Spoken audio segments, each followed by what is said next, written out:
Well, hello, my friend. It's me, Stu, here for you, and we are back. Today, we're talking about membership sites and subscriptions.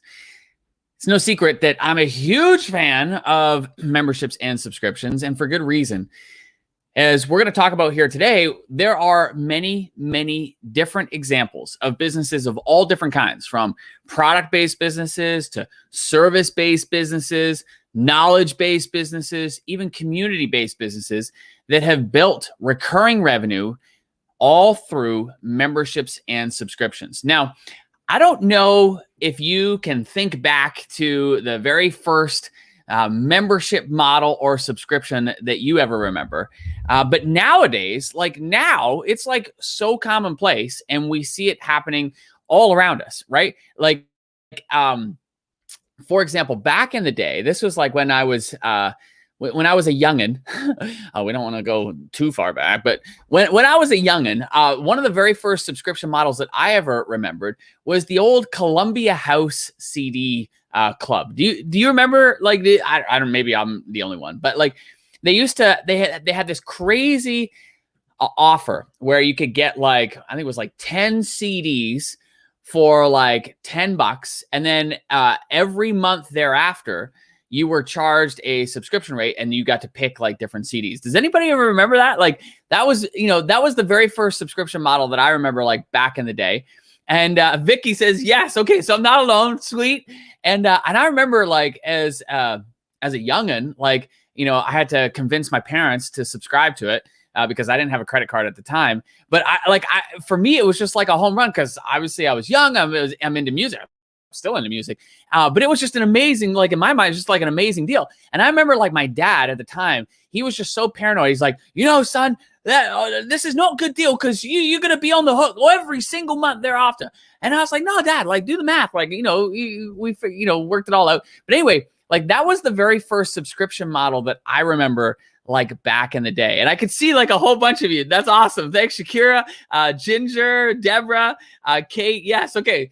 You guys are with me. So you guys remember, like, picking out those CDs and then looking forward to it each and every month, right? Like, that was like the old school subscription model. But back then, like, the skepticism that my dad had was very common with a whole lot of consumers, right? Like, it was, what do you mean you're gonna charge me every month? No. Like, there was like this whole skepticism around memberships and subscriptions. Now, fast forward.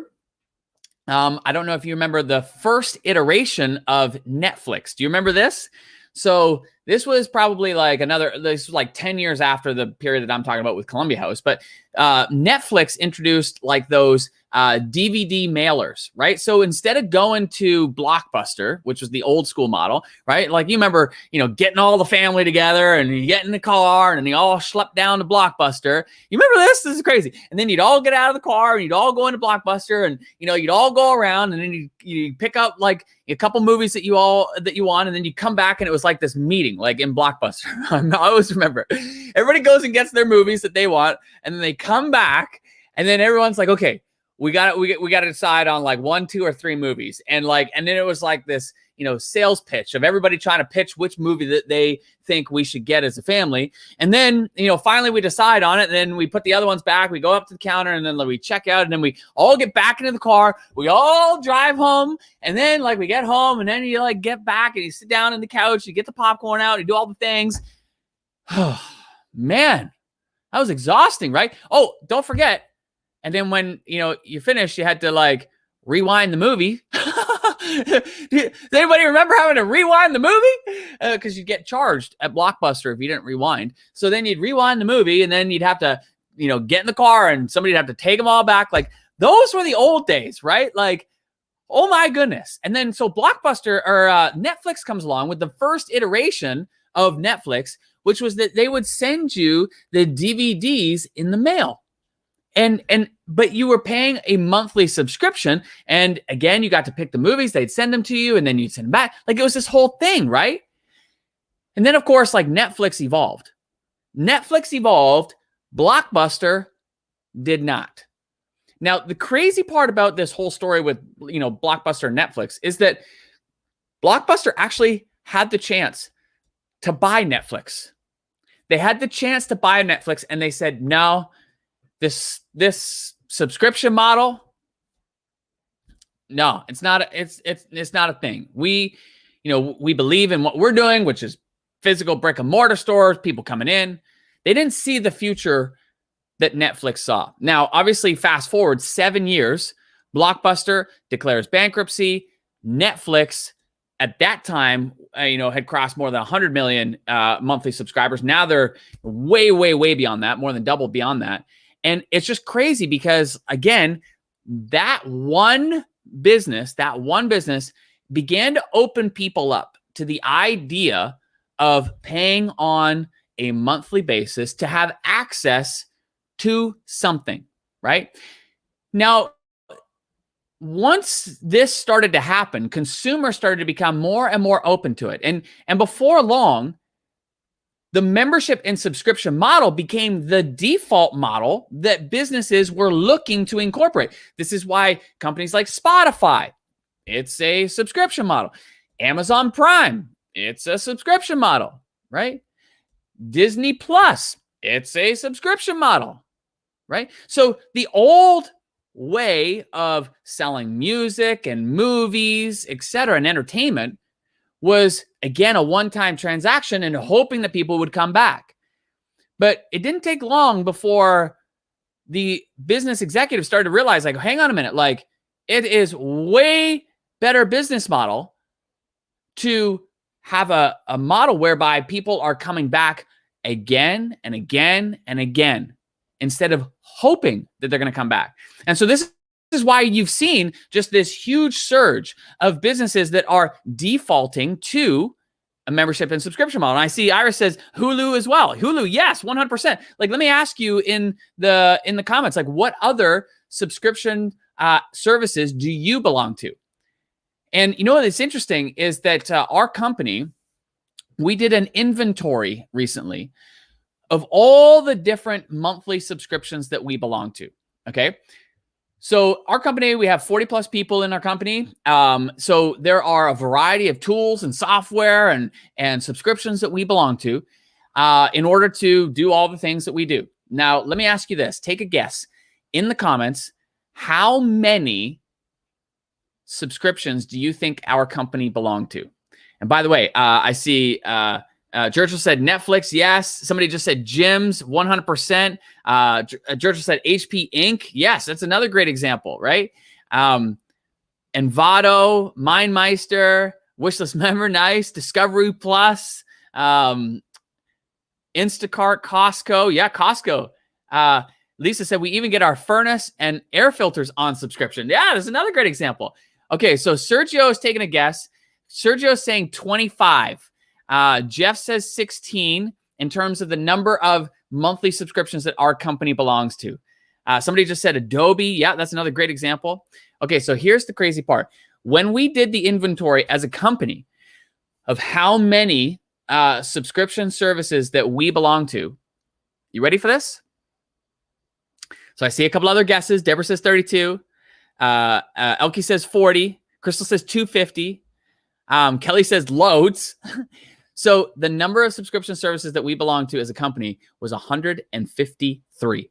153, right? And they could be like little tools that we use for development, little tools we use for design. They could be, communication tools that we use, like Slack as an example, right? Like there's all kinds of tools, resources, subscriptions, memberships that we belong to that are all monthly subscription services. Yeah, it is wow. It is wow. And so the reason I share this with you is because this is the way in which business is being done, right? This is the way that big companies are shifting toward their business. Instead of Adobe selling box software and hoping that people buy and upgrade down the road, they shifted completely away from box software and shifted towards selling a monthly subscription. And here's what this does, by the way. It makes it actually a far better experience for everybody. Because I know being, with a big portion of our company being a software company, it actually makes it easier to support all of our customers, because now we can update everything for everyone and keep everybody up to date, versus with old software, as an example, you were, essentially dependent on what, operating system somebody was using, or how fast their computer might be, and things might get outdated and so forth. And then everything becomes cumbersome, and it increases the support. It creates a more frustrating experience for the user. And so shifting towards a subscription model gives everybody a far better experience, in particular as it relates to software. So this is just one example, right? But the point of the matter is that now subscriptions have become commonplace. Memberships and subscriptions have become commonplace. And not only that, but it makes it a far better experience for everyone. I'll give you one other simple example. I was sharing this earlier yesterday, where when my wife and I, we moved into our old home, we had lived there for maybe like a month and a half.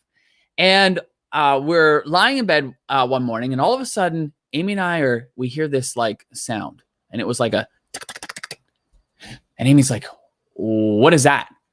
And I said, I don't know. And then we heard it again. She's like, "What is that?" She's like, "Oh my gosh." She's like, it's mice. And the mice were in the walls. And she's like, "Stu, I can't live here. I can't live here. If there's mice here, I can't live here. That freaks me out. That grosses me out. Like, I can't live here." And I was like, "Whoa, babies, like pump the brakes here. Like we literally just bought the house. Like, time out." She's like, "Stu, I can't do it." She's like, I can't live if there are mice like running up and down the walls. So I said, "Okay, let's call an exterminator." So we call an exterminator. He comes. He's like, "Yep, you definitely have a mice problem." He's like, "You live in a wooded area, so it's going to be commonplace." He's like, "You know what? I can 100% take care of this for the next little while. I'll put some traps out, and that'll certainly slow down the activity and so forth." He said, "But would you want me to ensure that you never have a mice problem again?" And my wife is like, "Yes, please." He's like, "Okay, how about this?" He said, "Why don't I put you on our ongoing service plan, and I will come by, on a regular basis and make sure that all the traps are set and blah, blah, blah, and you'll never have a mouse problem again." And my wife's like, "Yes." And I'm like, hallelujah. Because, if mama ain't happy, nobody's happy. You know what I'm saying? So like, Amy's happy. I'm happy. Everybody's happy. We're like, good. Okay. So fast forward a couple years. During that, 2 and a bit year period, we never had a mouse problem whatsoever. Like, never ever heard the ever again. Never had any mouse droppings or anything around the house. Like, nothing. Like, it was golden. And then, about 2.5 years later, we're lying in bed again, and suddenly we hear, and Amy's like, "There it is again." She's like, "They're back." And I'm like, "Well, what happened? Like, we've never had a mouse problem for like 2.5 years. And she's like, "I don't know, but we got to figure it out." So we call the exterminator, and we find out that our credit card had expired, and they just didn't, call us back or didn't follow up. P.S. That is not a best practice. I highly recommend that you follow up with customers whose credit card has expired, because many times business owners will make the mistake thinking that, people don't want the service anymore. That's not the case. They just may not be aware that their credit card expired. Hello, that was us, right? It's not that we didn't want the service. We 100% did want the service. So the moment that we found that out, we're like, "Dude, here's our new credit card. Please come back. We don't want this problem to persist." And he did. And so I'm sharing this with you because customers value the convenience of not having to worry and think about, calling the exterminator every month to come and sort out the mouse problem, reset the traps. All customers like the convenience of being able to join a subscription and have the peace of mind of knowing that they're going to continue to receive the benefit every single month. So I'm sharing this with you because there are all kinds of examples, like product-based businesses. The Dollar Shave Club, they were the ones that made a product-based membership famous. In a short period of time, 4.5 years, they went from a fledgling startup to $1 billion sale. Billion, like with a B. Amazing, right? Here's a little fun backstory. I was in Hawaii when Dollar Shave Club, their first video, started to go viral. And I saw it when it had 10,000 views. Like, I mean, now it's got like tens of millions of views, but at the time it had 10,000 views. And I was like, OMG. So I reached out, like I reached out and I said, listen, I would love to invest in the company. Like, I've got a background in memberships and subscriptions. And, I was like pumped up, but they sent me a message back. They're like, thanks for the interest. We're just, right now we're just getting our feet off the ground, and nothing ever came from it. Boo-hoo, because I was super pumped and excited, but they're a great example, right? Like, they took an old business model where you're selling razors and hoping that people are going to come back and buy from you again. And instead, they shifted the business model to a subscription membership where every single month they'd send out new razors to their customers. Convenience, right? That's a good example of a product-based membership. Service-based memberships. Let me ask you, do you have any examples of service-based memberships that you subscribe to or have seen? I'll give you a couple examples. One, from our end, my wife and I, we subscribe to a service that delivers organic fruits and veggies to our door every week. Now, yes, we could go to the grocery store, we could go to the farmer's market, but it's way more convenient to be able to have the fruits and veggies delivered straight to our door. That's an example of a service that we pay for on a subscription basis.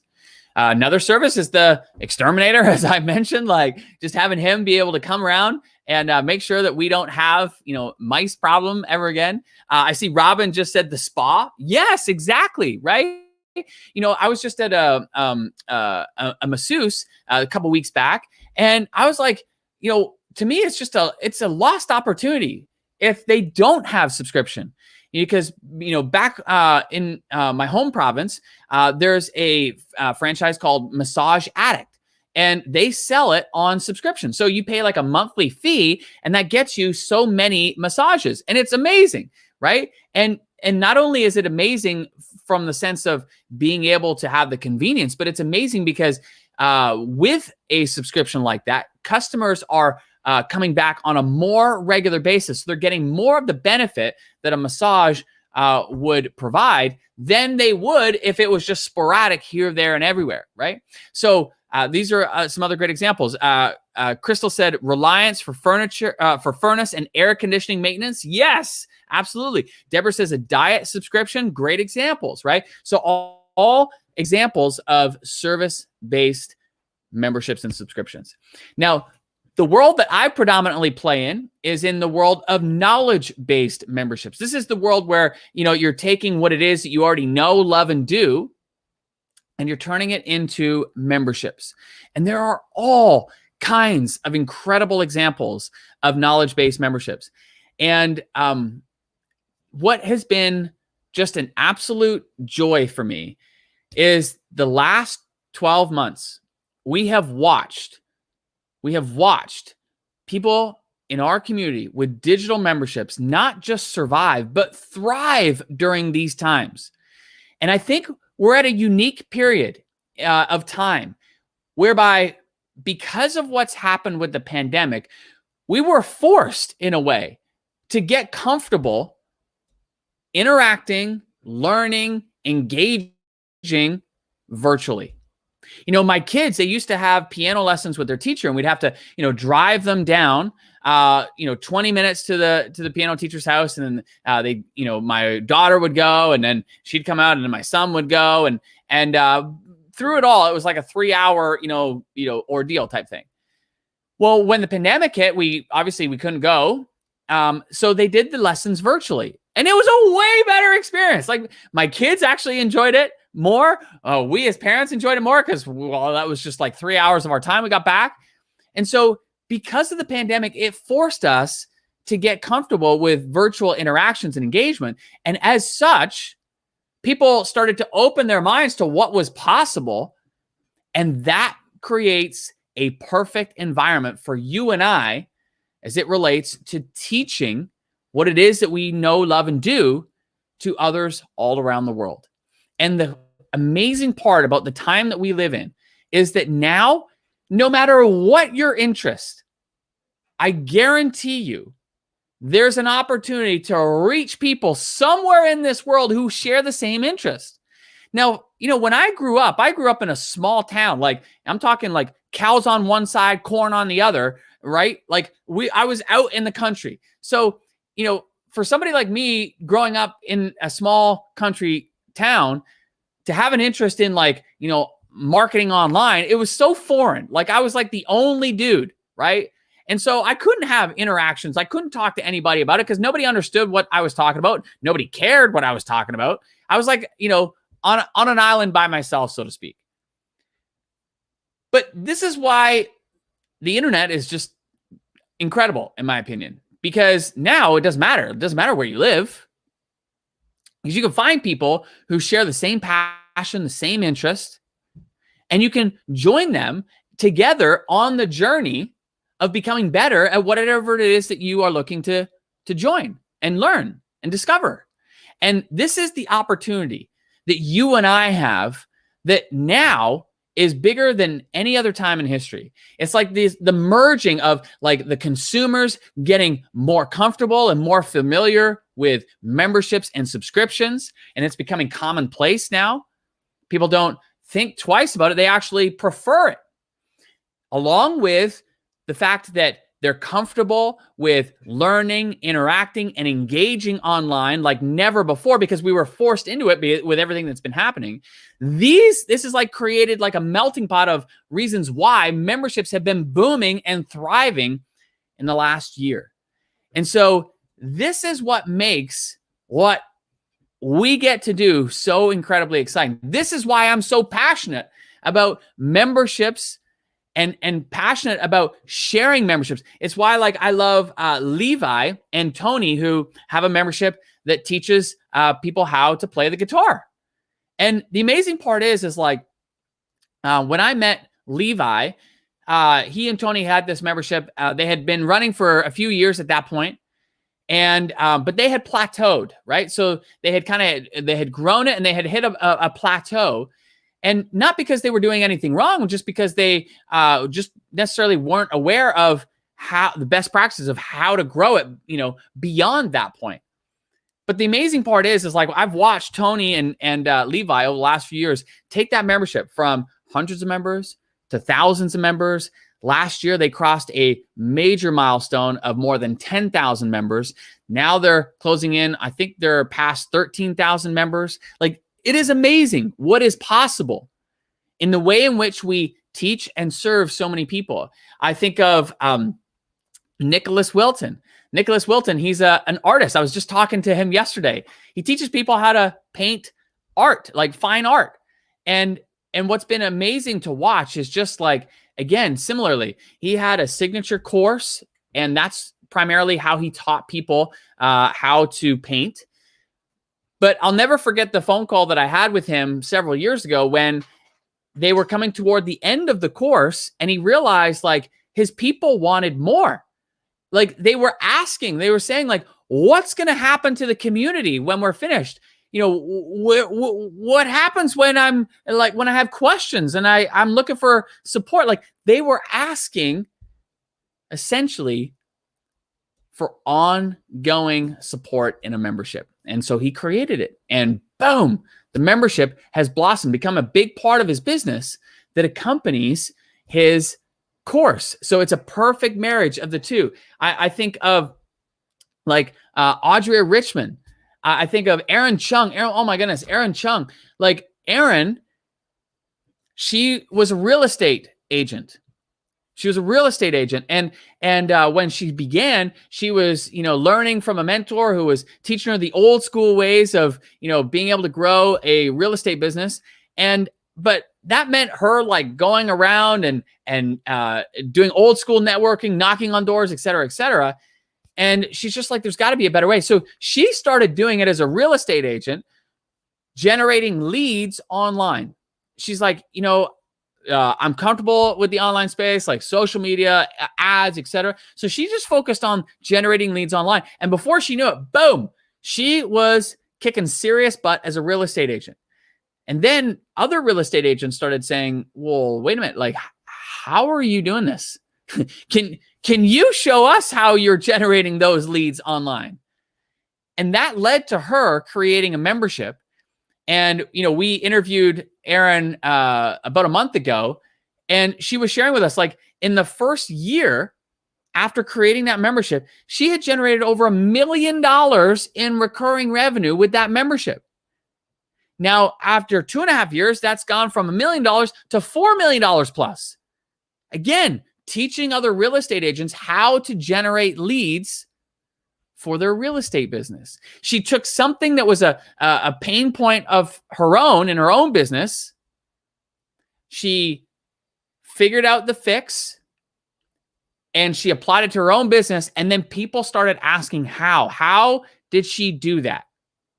And that's what led to her ultimately creating her membership, which has been a gigantic piece of her business. Gang, there's so many incredible examples. I was just talking to Stephanie yesterday, and Stephanie, she tried to do it the old-fashioned way, and this is the way that I don't recommend, by the way, which is she spent a ton of time, energy, and money in creating a custom-built membership when she had no idea whether the market yet would respond to this offer. So she spent more than a year building this. She finally launched it, and it just barely puttered along. In fact, she shared after 4 years, she had generated $11,000 with this membership, which $11,000 is $11,000, but she said she had invested a lot more in terms of time and money than she had made from that membership, because she was doing it the wrong way. She was doing it the old way.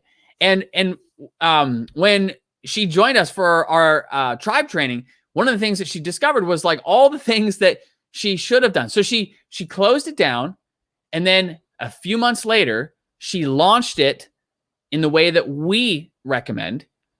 And in 5 days, so it taken her 4 years to generate $11,000. In 5 days, she generated close to $70,000 with that next launch. This is what gets me passionate because, gang, I've been in this game for a long time. I've been helping literally tens of thousands of entrepreneurs launch, grow, and scale highly profitable memberships. This is all my world. This is the thing that I've been focused on. And this is why I'm so passionate and excited for every single business owner, because I've also seen the other side of what's happened this year. My heart goes out to those business owners whose worlds have been turned upside down, who have been forced to close the doors, who have been scrambling to figure out another way to get what they have to their customers and clients. Where we live, the government, we've just had another complete shutdown. Like we're on a third wave of COVID cases spiking, and that means like businesses are shut down, schools are shut down, everything's shut down again. It's like we've gone right back to where we were 1 year ago. And my heart breaks for all those businesses whose worlds just get turned upside. Like we have a friend of ours who has an amazing brewery, and I was so excited for her because it's been a challenging year, and things were looking up. So and the good weather was coming, so she's like, awesome. So they were getting ready to open the patio. So they hired a bunch of people, and then all of a sudden, bam, COVID hits again, and everything's closed down again. And my heart breaks. My heart breaks because I know what goes into growing a business, no matter what type of business. I know the constant, you're constantly thinking about it and the investment of it and the time and the energy, right?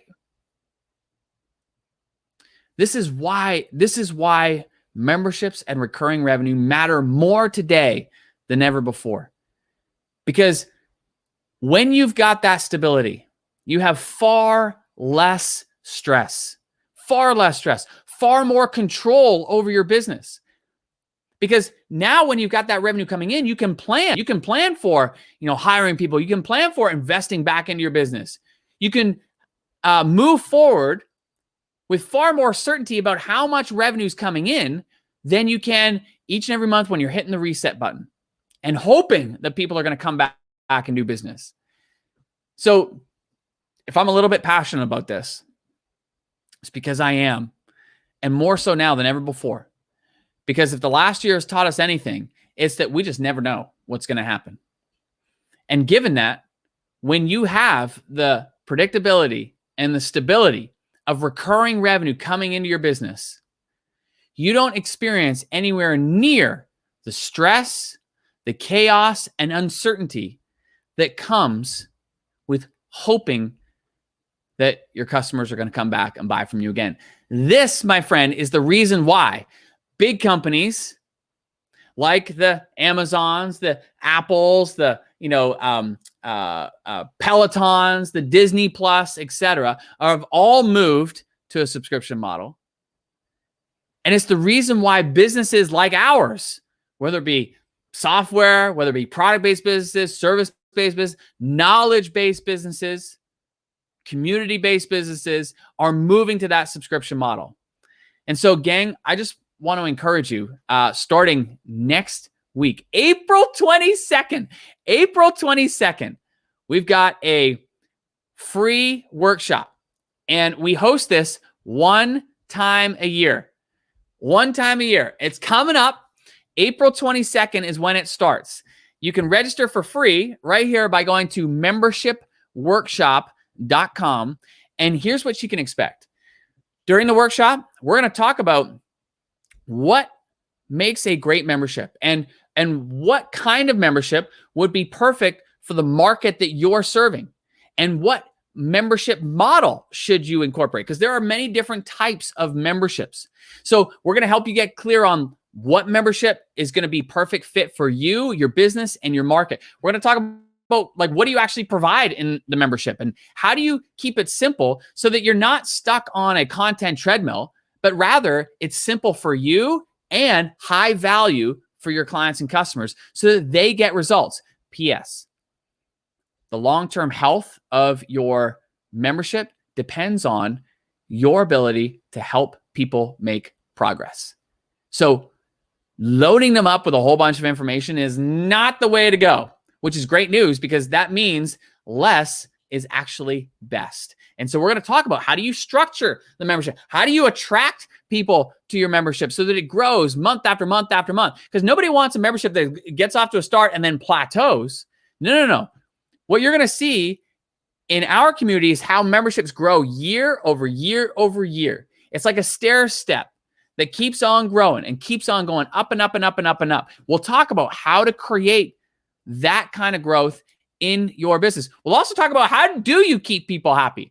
Because, getting people in is part of the equation, but keeping them is another big part of the equation. So we're going to unpack like all of this and so much more. Plus, you're going to hear so many different examples of membership sites that will guarantee to get your creative juices flowing. And last year was the first time that we ever did this live. And oh my goodness,